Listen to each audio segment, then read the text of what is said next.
তোমার আল্লাহ তোমাকে মাফ করতে দেরি হবে, এই জন্য কি করছে, এই জন্য বলতেছে কি যে আল্লাহ রাব্বুল আলামিন তোমাকে মাফ করবে না, মাফ করতে দেরি হবে।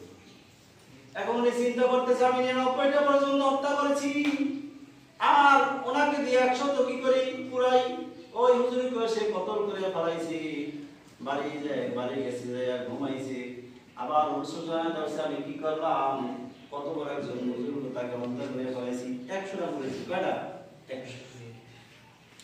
আবার চিন্তা করছে কার কাছে যাওয়া যায়, ওই এলাকার একজন হক্কানি আলেম, তার কাছে গেছে, যাই বলতেছে হুজুর আমি তো এরকম ভাবে 100টা পর্যন্ত হত্যা করেছি, খুন করেছি, হুজুর আমাকে কি আল্লাহ রাব্বুল আলামিন আমি যদি তওবা করি আমাকে maaf করবে?